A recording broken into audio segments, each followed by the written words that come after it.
التميز هو أكثر من الكفاءة، إنه النضال من أجل الوصول إلى أعلى المستويات، والمثابرة على أن تكون دائماً ذاك الشخص المتميز الناجح لتصل إلى ما تطمح إليه.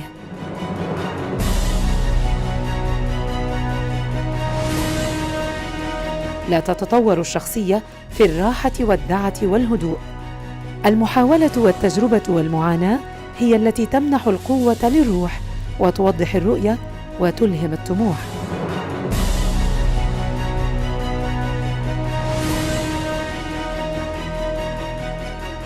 تحقق الحلم فكان النجاح.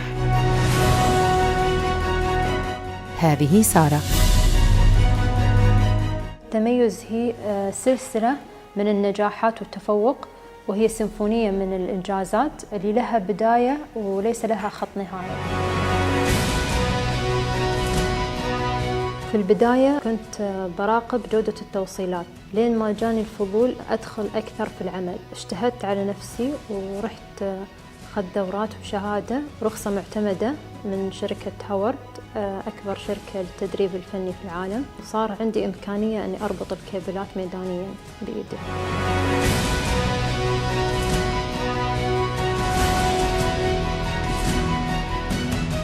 أول ما بديت في العمل الميداني كان في صعوبة أني أبني ثقة بيني وبين الفريق، لأني أنا المرأة الوحيدة اللي بينهم. كانت تحتاج لبعض القرارات الحاسمة، فما كان في هذاك الثقة بقرارات المرأة، فخذ مني وقت، والحمد لله الحين في تعاون كبير مع الفريق.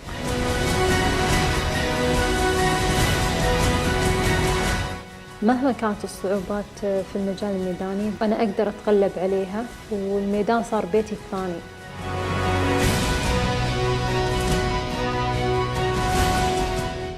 صحيح أنا مهندسة، لكن أحب أني أسوي بصمة في عدة مجالات. لهالسبب فكرت أني أفتح مطعم بطريقة مبتكرة، أني أقدم الأكل بطريقة مختلفة في الإمارات. يوم جتني هالفكرة مخبوزات ملونة تعبت كثير، لأن ما كان في السوق في خبز ملون، فتعلمت أني أعمل خبز بنفسي، وهالشيء علمته للعمال عندي، وخذ وقت طويل وجهد كبير مني، خصوصا أني كنت بشتغل وبعد الدوام بروح للمطعم وبديره وبشرف على الأكل وبشرف على كل شيء.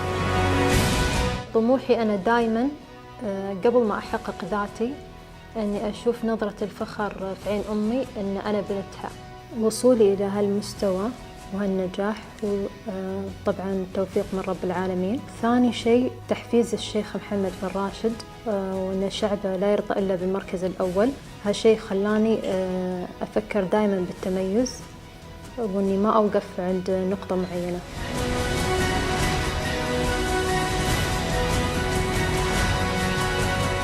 سارة الزرعوني. التميز نهج حياتي، وفي سباق التميز لا يوجد خط النهاية.